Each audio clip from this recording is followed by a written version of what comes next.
Hello students, welcome to your online classes. Students, आज का हमारा टॉपिक है क्लॉजेस। क्लॉजेस जो कि definitely one of the most important grammatical topic है। जब ये टॉपिक स्टार्ट करते हैं तो बहुत सारे स्टूडेंट्स ऐसे होते हैं जिनको ये टॉपिक बहुत टफ लगता है, बट इनफैक्ट ये टॉपिक बिल्कुल भी टफ नहीं है, बहुत इजी टॉपिक है अगर इसको आप अच्छे से समझ जाते हैं तब। ठीक है, तो चलिए मैं आपको आज की इस क्लास में इस टॉपिक को बहुत ही इजी वे में समझाने की कोशिश करूंगा। ठीक है, आई होप की चीजें आपको बहुत अच्छे से समझ में आएंगी। चलिए फिर क्लास स्टार्ट करते हैं। सबसे पहले ये जान लेते हैं कि एक्चुअल में क्लॉजेस होती क्या है। ठीक है, चलिए तो a clause is a group of words which has a subject, finite verbs and forms a part of sentence।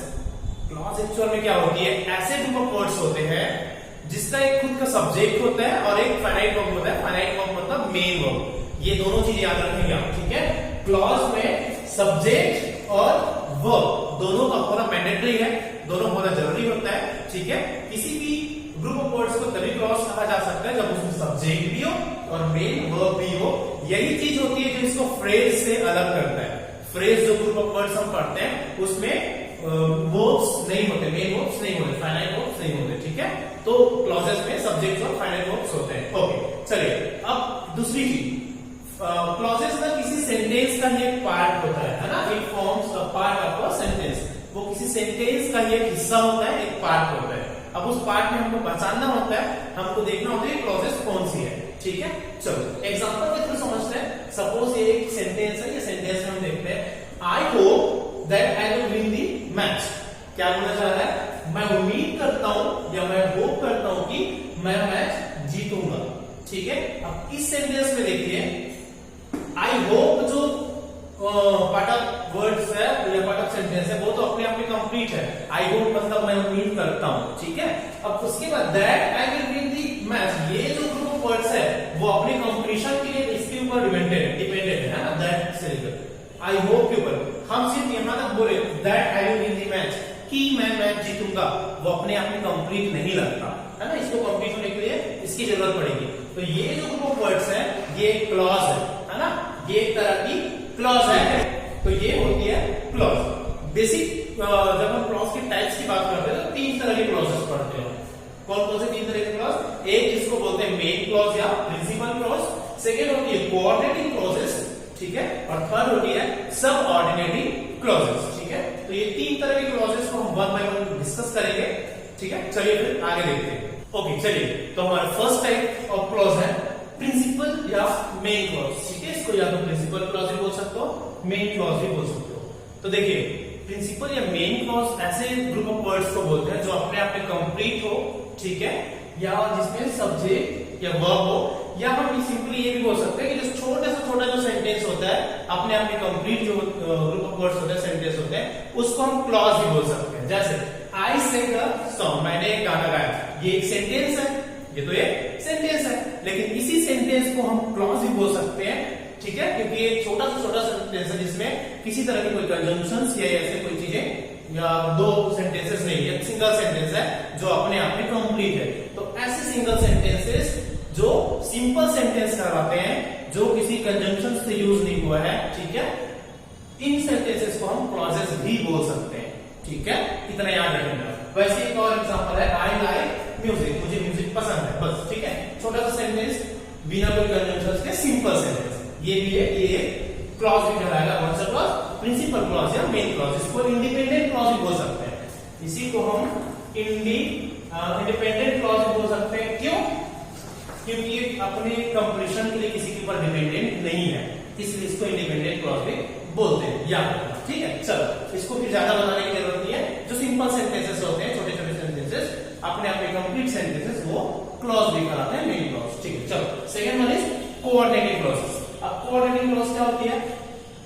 Name से क्लियर है, ऐसे क्लॉजेस या ऐसे सेंटेंसेस जो किसी कोऑर्डिनेटिंग कंजंक्शंस के यूज से जुड़ा हो।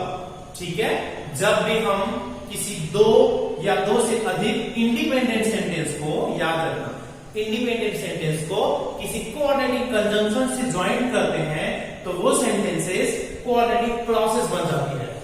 ठीक है, अब देखिए कोऑर्डिनेटिंग क्लॉजेस कौन कौन से होते हैं, हमको ये याद रखना है। तो कोऑर्डिनेटिंग क्लॉजेस के लिए ट्रिक है, याद रखना। ठीक है, ये ट्रिक याद रखेंगे आप। एक वर्ड है फैन वॉइस। ठीक है, fan voice, most of the coordinating clauses इसमें आ जाते हैं। एफ फॉर, ठीक है, से फॉर, ए से एन से नॉट, बी से बट, ओ से और, वाई से यट, एस से सो।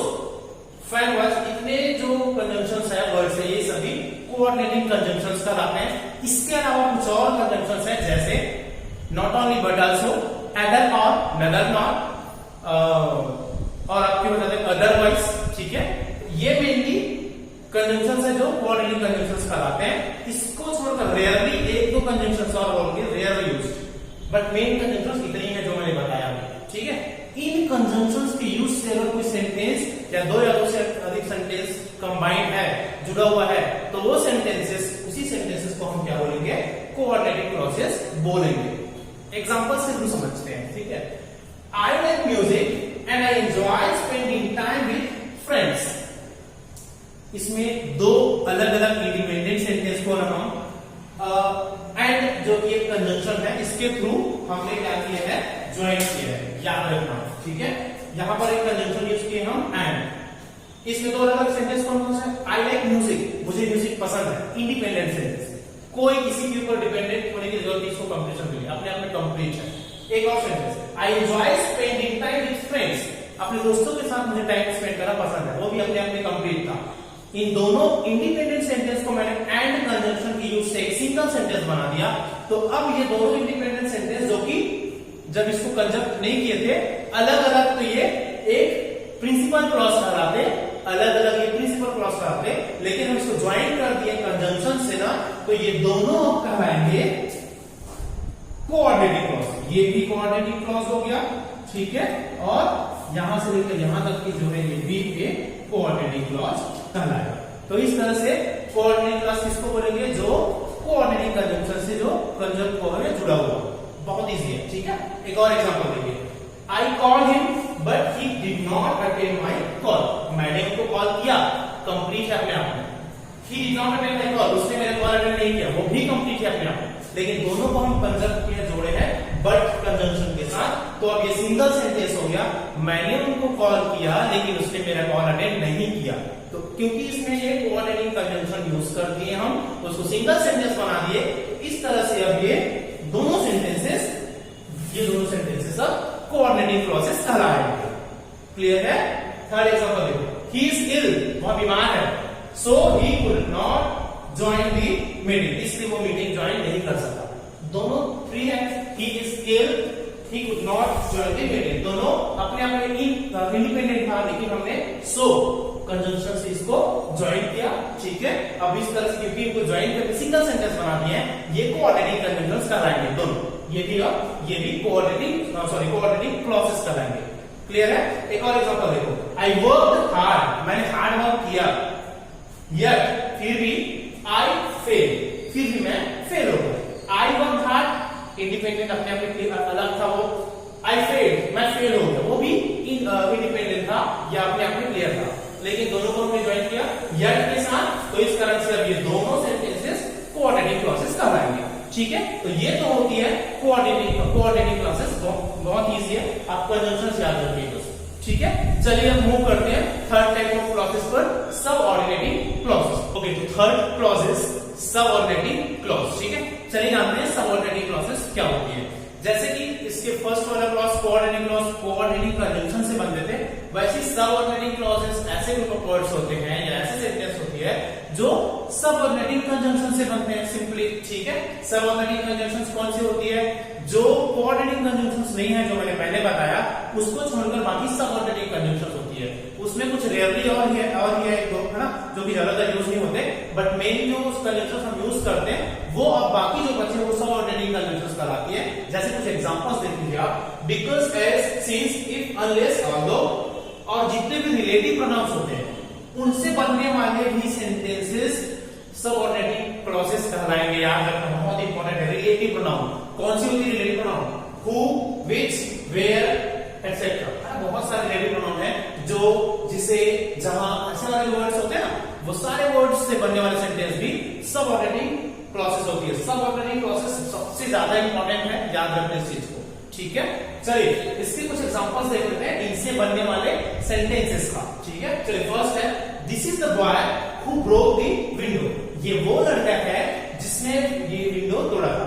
अब देखिए सबऑर्डिनेटिंग क्लॉजेस में क्या होती है, एक पार्ट होता है इंडिपेंडेंट क्लॉज और एक पार्ट होता है डिपेंडेंट क्लॉज। ठीक है, याद रखना इस क्लॉज में किसी सेंटेंस में दो पार्ट होते हैं, दो या दो से अधिक। एक इसमें इंडिपेंडेंट सेंटेंस होते हैं और एक डिपेंडेंट, उसके ऊपर डिपेंडेंट। जैसे दिस इज द बॉय, ये एक लड़का है, ये तो अपने आप में क्लियर है, इंडिपेंडेंट है। लेकिन हु ब्रोक द विंडो, जिसने ग्लास तोड़ा। अब ये जो who broke the window sentence है वो अपने आप में कंप्लीट नहीं है, उसको कंप्लीट होने के लिए इस सेंटेंस की जरूरत पड़ती है। दिस इज द बॉय, ये वो लड़का है ना। ठीक है, तो इस तरह से याद रखना सबऑर्डिनेटिंग क्लॉज से बनने वाले सेंटेंस को ही हम सबऑर्डिनेटिंग कंजंक्शन से बनने वाले सेंटेंस को ही हम सबऑर्डिनेटिंग क्लॉज बोलेंगे। जैसे ये वो सेंटेंस है जो सबऑर्डिनेटिंग कंजंक्शन से बने। ठीक है, कहां से लेकर, हु से लेकर। तो हु से लेकर ये जो सेंटेंस बना है, हु के साथ जो सेंटेंस जुड़ा है, इसमें इसी सेंटेंस को हम बोलेंगे सबऑर्डिनेटिंग क्लॉजेस। ठीक है, ये वाला जो सेंटेंस है दिस इज द बॉय, ये नहीं कहलाएगा, ये तो मेन क्लॉज कहलाएंगे, मेन क्लॉज कहलाएंगे या प्रिंसिपल क्लॉज कहलाएंगे। बात क्या है, तो मेन बात, जो सेंटेंस सबऑर्डिनेटिंग कंजंक्शन से जुड़ा है उसी सेंटेंस को ही हम या उसी ग्रुप ऑफ वर्ड्स को ही हम सबऑर्डिनेटिंग क्लॉजेस बोलेंगे, उन्हीं ग्रुप ऑफ वर्ड्स को। ठीक है, बाकी जो इसमें इंडिपेंडेंट सेंटेंस आया है उसको हम सबऑर्डिनेटिंग क्लॉज नहीं बोलेंगे, वो तो मेन क्लॉज कहलाएगा इस सेंटेंस में।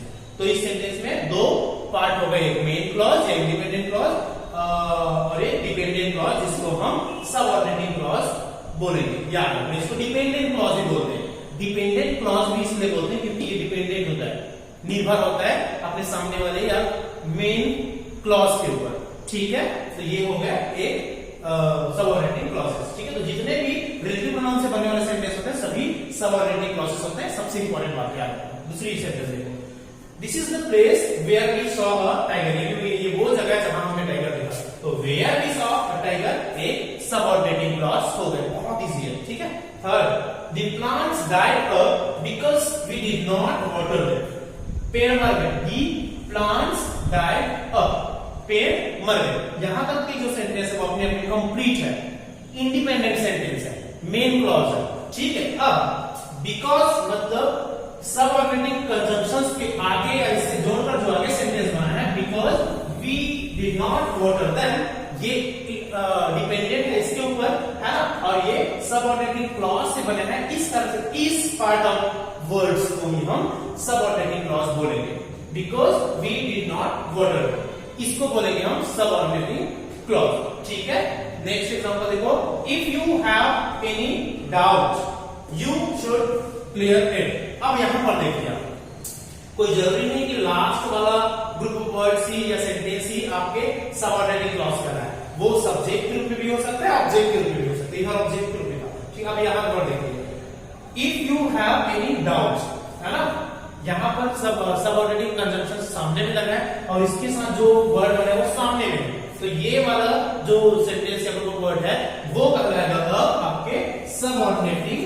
क्लॉज। ठीक है, क्यों? क्योंकि आप खुद देख लीजिए ना, डिपेंडेंट कौन है, यू शुड क्लियर इट, आपको इसको क्लियर करना चाहिए। किसी के ऊपर डिपेंडेंट है क्या, यू शुड क्लियर इट, अपने आप में क्लियर है, वो कंप्लीट है। तो ये तो मेन वर्ब हो गया, सॉरी मेन क्लॉज हो गया ये तो। ठीक है, ये हो गया मेन क्लॉज या प्रिंसिपल क्लॉज। ठीक है, लेकिन ये क्या है, ये है डिपेंडेंट। ठीक है, इसके ऊपर तो क्योंकि ये डिपेंडेंट है तो इसलिए ये होगा सबऑर्डिनेटिंग क्लॉजेस। ठीक है, इफ हमने बोला था इफ एक सबऑर्डिनेटिंग कंजंक्शंस है। ठीक है, इफ से बना ये सेंटेंस। ठीक है, तो इस तरह से सबऑर्डिनेटिंग कंजंक्शंस के यूज से सबऑर्डिनेटिंग क्लॉजेस बनते हैं। बहुत ही ज्यादा इजी है, आप इसको अच्छे समझिए। ठीक है, इसके बाद सबऑर्डिनेटिंग क्लॉजेस जो होती है वो तीन तरह के होते हैं। ठीक है, बहुत ज्यादा इंपॉर्टेंट याद रखना, सबऑर्डिनेटिंग क्लॉजेस होती है तीन तरह की, noun clause, adjective clause, adverb clause. ठीक है, noun clause, adjective clause, adverb clause, तीनों टाइप के जो क्लॉजेस होते हैं वो भी बहुत ज्यादा इंपॉर्टेंट होता है, उसको हम नेक्स्ट क्लास में अच्छे से डिस्कस करेंगे। ठीक है, तो आज के लिए बस इतना ही। Thank you so much.